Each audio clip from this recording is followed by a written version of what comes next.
great Bobby Belt. Bobby Belt is an idiot. Don't make me take off my belt. Don't make me take off my belt. We're not. Over to you, Bobby.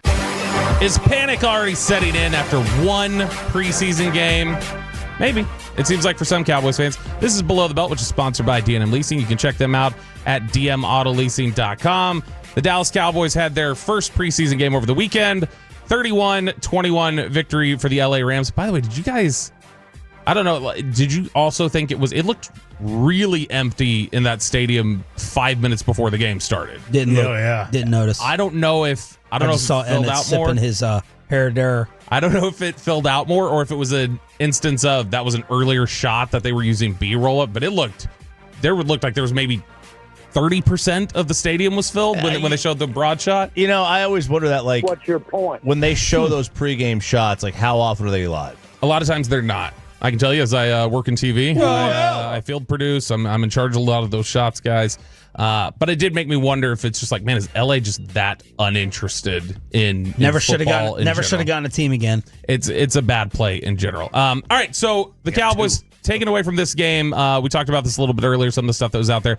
I think one of the things I want to talk about that again is an issue that I'm starting to have issues with as practice goes on, and now we get into the preseason game. The injury rate that keeps occurring with the Cowboys is so above anything else that would be considered normal for the NFL right now. I mean, it's like you go down the list of everybody who's hurt, banged up, whatever else. It's extensive, and it's starters, it's rookies, it's like veterans who are backups who just signed here. There's a day out there in Oxnard where I think they had like 8 offensive linemen standing around while we were out there, and I was like, that can't be the only healthy offensive lineman they have on a 90-man roster right now. Hello, Leo Collins. But exactly, that's how you end up with Lyle ending up back here. But it's something that I've got to think at this point. You need to start looking at, okay, what is the issue with the practice surface in Oxnard? What is the issue with the way that we're practicing? What is it? Because there's something here that's not training staff, maybe. Yeah, I don't think you can just look at it and go, oh, it's just bad luck. We're having just like a ridiculously high rate of bad luck. They similarly, I would think, they wouldn't accept it's bad luck on turf. The fact that you tore your ACL on turf, well, it just happens to be bad luck. It's not that the surface actually means it. Like, I would think that players who would push back against that would similarly think, no, there's something else we got to look at here that's not right. But what recently is happening to make you talk about this? So when you go into that first drive of the game, you had Peyton Turner leave the field. You had Robert Rochelle pull up because he was hobbled. You had Keeman Hall happen. That was just in the first couple snaps of the game. Then as the game went on, obviously, you had Elijah Clark, the safety from Syracuse, who I thought had some flashes early in that game. He's one of their undrafted free agents that I think had the better shots to actually make the roster. But Elijah Clark left the field. We already know Joe Milton left the field. It's just continuing to crop up, and it's not happening at the same rate for other teams that we're seeing. You're used to getting some injuries every now and then. I can't remember this many guys leaving practice or leaving games or doing what else. But fortunately, they're not season enders for the most part. Yeah, no, I mean you right? haven't had that. That's good. Like it's just you're talking about like some muscular soft tissue injuries. Sure, but do you want to enter the season with half your roster or half your starters potentially having missed time, not getting their full ramp up because they had something that, nicked them during the process or whatever else that is? Now, we're doing star up, star down earlier. One guy that I actually want to ask you about 2 players, Sean. One of them, you're big fans of both of them, but I think one of them had a much better night than maybe the other one did. Traeshon Holden and Donovan Ezaraku. So Ezaraku, I think you saw, all right, this is the different level when you get to the NFL. Some of his pass rush stuff, those linemen were getting into him much quicker than he was able to get into his stuff. He played well against the run, I thought, most of the time. There was one time where I think he went too far wide and ended up kind of losing contain. But Donovan Ezaraku as a pass rusher, not really flashing in this game at all. And when you talk about, the Tony Pollard effect with Zeke, like, ooh, does us having Pollard, does that move the needle to where Zeke will get something done? Ezaraku, who's kind of been standing in and flashing at practice, it does make me wonder if it's not easier, but it makes me wonder if somebody like Mulugeta would go, all right, well, that clearly you guys don't have a backup plan for Micah. Like, even if you think that he's ready, that shows you it's a different thing when you get into this game. But Ezaraku, was there any disappointment for you in this game? Look, I'm going to be honest. This was like we all knew it was going to be. This was a terribly boring game. Mm-hmm. This is brutal. So I was not focusing too much on Ezaraku. I was too busy with my guy Maris Leafau. I was watching him fly around, and I was trying to pay attention to the D tackles with this run game with Toya. I was excited to see Toya early on. Is there anything left from Mozzie? So I was not noticing Donovan, but the way you're describing it does sound. It is a little disappointing to me, but I wasn't honing in on him. But I mean, that should be the case anyway, because, like, for instance, you weren't necessarily honing in on Ezaraku at practice, but you would notice him. Yeah. And that's the thing, is that if he's making an impact the way you want him to as a pass rusher, you'd notice him because the play ends, or because the play is like forced to go earlier than it did. Traeshon Holden, though, did have the big catch. He continues to do these things. I'm starting to wonder if, and this is the question that I'm going to pose to y'all, has Holden done enough that what you've seen in these practices and now in this game, is it enough to where you can say, the question isn't how do I get Traeshon Holden on the roster? The question is how do I get Jaylen Tolbert off the roster? What did he do in the game? 2 for 42? 2 for 42. He had the big catch. He had the 35-yard catch. He is... Schottenheimer said he's moving up the depth chart after the game. He said that. And you do, like, honestly, when you look at guys that you may move, you've got Turpin, Pickens, Lamb, they're in. Yeah. That they're not going anywhere. Behind that, it's Tolbert, it's Mingo, who you just gave up a 4th-round pick for, and who had he beat him. The ridiculous got open, and then you had the underthrow. But you've got Mingo, you've got Flanoy, who they just drafted last year in the 5th round. They could move off of that for sure, but usually they'll give guys a little bit of latitude to do that. Yeah. And so as you start looking at it, it's like, it might be Tolbert time. And that's somebody who might have some value as a team goes, you know what, he caught 50 balls last year. He could work in if you need a receiver.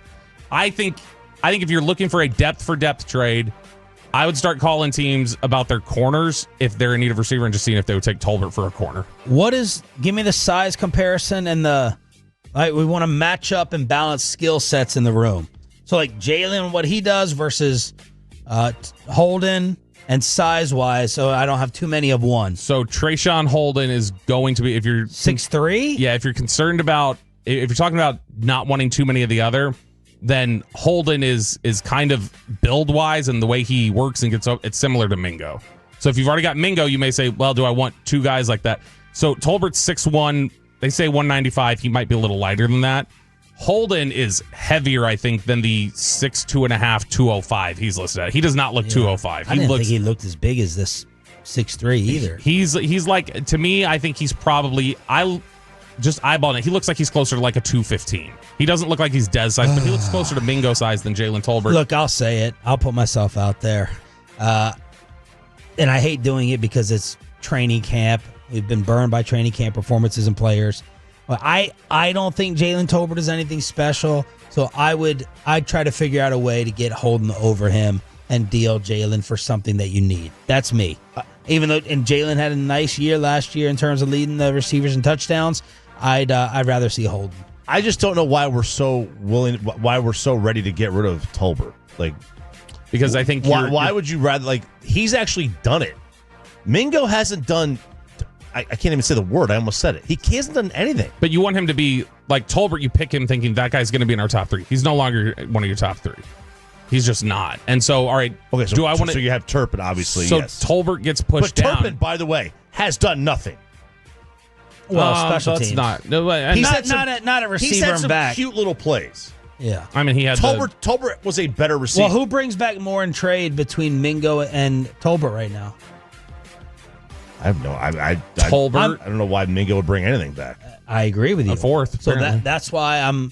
When I factor in what I gave up for him, Tolbert probably has higher value, so I get more back. That's why I would trade Jalen. But you're like. The Cowboys love doing these trades at the end of training camp. They've done them the last 2 years. They traded Nashawn Wright for Andrew Booth. They traded Kelvin Joseph for Noah Igbenogany, where they go, it's not working out here at the end of camp. It's somebody that's been on our roster for a few years. Let's trade for your guy who it's not totally working out for, that we need to see him. So I think with Dallas's corner situation looking really rough right now, as that game was tough to watch. Yeah, a lot of people are freaking out about corner depth. To me, I'm looking at who needs a receiver and do you have a corner you're kind of out on that you think needs a fresh start. That's the kind of trade I'm going to make. Now, we mentioned the receiver room. CeeDee Lamb. RJ, we're about to get a pro Jalen Tolbert campaign from RJ Choppy moving forward. I'm not saying, like, I don't really, look, I don't have enough bandwidth in my energy to give a crap about whether they keep Jalen Tolbert or not. I'm just saying, like, he was Where would you rank him on your top 3 receivers from last year? I mean, top 3 from what? I wouldn't have him in my team. top 3 this year. Is the problem? But last year, was he 1, 2, 3 on your top receiver? Oh no, he was. I don't know, this team 2 or 3. But I mean, they had nothing behind Lamb. They had nothing behind Lamb, and now they do. But the fact that we've just thrown Turpin ahead of him, well, Turpin's done nothing. I mean, Turpin again, he's done some cute little plays. And then we're already putting Mingo ahead of him, and Mingo has done. But we're not putting him ahead of him for what we're not. It's not that simple. It's like, am I going to get rid of Mingo this fast? After I just traded for him. Well, I understand. I'm not saying Mingo's better than Tolbert.